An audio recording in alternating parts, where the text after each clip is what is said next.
এবং প্রতিবাদে সামিল হন। অনলাইন হোক এবং বাস্তব জগতে হোক, সব ক্ষেত্রে আপনারা প্রতিবাদে সামিল হন। আমরা এবং হৃদয়ের লাশটিকে যেন তার বাবা মায়ের কাছে ফেরত দেওয়া হয় সেই দাবি করছি। আমি আমার কথা এখানে শেষ করছি। যে ভয়ঙ্কর যে তাণ্ডব তার সম্পর্কে সবাই অবগত। তার পরিবারকে ডেথ সার্টিফিকেট দেওয়া হয়েছে। দেখেন, চিন্তা করে দেখেন, এই পুলিশ, এই প্রশাসনের নারকীয় হত্যাকাণ্ড হলো একটা মিনি বাইক চালকের সাথে। তার পরিবারকে তার লাশটা বুঝায় দেওয়া হয়।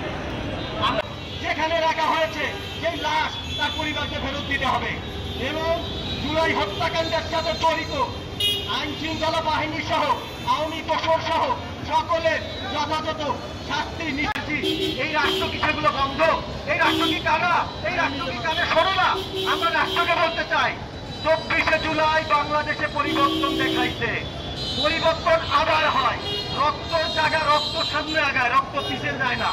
তো বলতে চাই, হৃদয়দের রক্ত, এই যে ছাত্র শ্রমিক জনতার রক্ত, আমরা সেই রক্ত কিন্তু বৃথা দিতে দেবো না।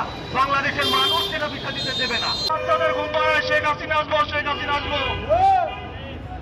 শেখ হাসিনা যে স্বৈরাচারী যে কায়েম করেছে, তার বিরুদ্ধে ছাত্র জনতা শ্রমিক সকলে একত্রিত হয়ে গণঅভ্যুত্থানের মাধ্যমে এই মেধার ভিত্তিতে চান্স না পেয়ে সন্ত্রাসী সংগঠন ছাত্রলীগের ভিত্তিতে প্রশাসনে জায়গা করে। কিছুদিন আগে দেখলাম ছাত্রলীগ সন্ত্রাসী সংগঠন, তারা বিভিন্ন সংগঠনের মামলা হয়েছে, কারণ তারা সকলে এই সন্ত্রাসী সংগঠন। আপনারা সুস্থ তদন্ত করেন। আপনারা আওয়ামী লীগের যে নেতাদেরকে ধরে, আপনারা কেন ধরছেন না?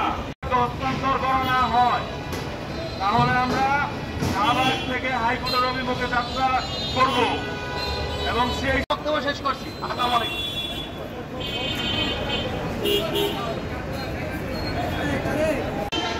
সবার উদ্দেশ্যে এবং প্রশাসনের উদ্দেশ্যে বলতে চাই, এমনকি সরকারের উদ্দেশ্যে বলতে চাই, আমাদের এই সহযোদ্ধা শহীদ হৃদয় ভাই, তিনি যে শহীদ হয়েছেন, আমরা ইতিমধ্যে অনেক মিডিয়াতে কিন্তু জানতে পেরেছিলাম, কিন্তু আমরা এখনো এই হৃদয় ভাইয়ের লাশ আমরা তাদের পরিবারের হাতে দিতে পারিনি অথবা আমরা দেখতে পাইনি।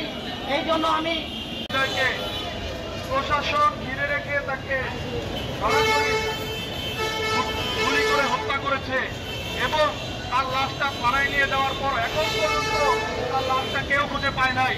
তার লাশটা কোথায় গেল, কারার নির্দেশে গুলি করা হলো, সেই বিচার এখনো হয় নাই। স্বৈরাচারী শেখ হাসিনা দেশ থেকে পালিয়ে গেল, তার বেতন তারা এখনো দেশে। এই যে পরিবার, এই পরিবারের যে আজকে রাষ্ট্র শোনেন, রাষ্ট্র কানা হয় না। এই রাষ্ট্র কিন্তু হাসিনাও কানা হয়েছিল, কিছু দেখে নাই, তার পরিণতি আপনারা জানেন। তো জনগণের রক্তের উপরে আজকে আপনারা যারা প্যান নিয়ে বসে আছেন, তারা এই জনগণের রক্তের উপরে বসে আছেন। এই জনগণের নিরাপত্তা, এই জনগণের ন্যায্য দাবি, এটা মানের জন্য আপনাদের বসানো হয়েছে। তো তাদের এই ন্যায্য দাবি মেনে নিয়ে অতি দ্রুত জুলাই হত্যাকাণ্ডের সকল দোষীদের শাস্তি নিশ্চিত করুন এবং যে লাশ এখনো গুম আছে, শুধু হৃদয় না, আমরা আসলে দেখেছি অসংখ্য শ্রমিককে পুড়িয়ে মারা হয়েছে। আমরা কি ভুলে গেছি সেই চিহ্ন? ট্রাকের ভিতরে, পিকআপের ভিতরে লাশগুলো রেখে আগুন ধরিয়ে দেওয়া হয়েছে। তাহলে সেই লাশগুলো আসলে তার পরিবারকে বুঝিয়ে দেওয়া। আমরা দেখেছি কিছুদিন আগের ঘটনা, ঢাকা মেডিকেল মর্গে 6টা লাশ পাওয়া গেছে, সেটা জুলাই হত্যাকাণ্ডের লাশ। এই যে দৃঢ় গতির যে কাজ, আমরা সংস্কার চাইছি। সংস্কারের পাশাপাশি বিচার নিশ্চিত করতে হবে রে বাবা। এটা কাজ, এটা সাধারণ মানুষ বোঝে। তো আপনারা দায়িত্বশীল জায়গা থেকে খুবই জরুরিভাবে এদের পরিবারের পাশে দাঁড়ান, ক্ষতিপূরণ দিন এবং জুলাই হত্যাকাণ্ডের বিচার সম্পূর্ণ করুন।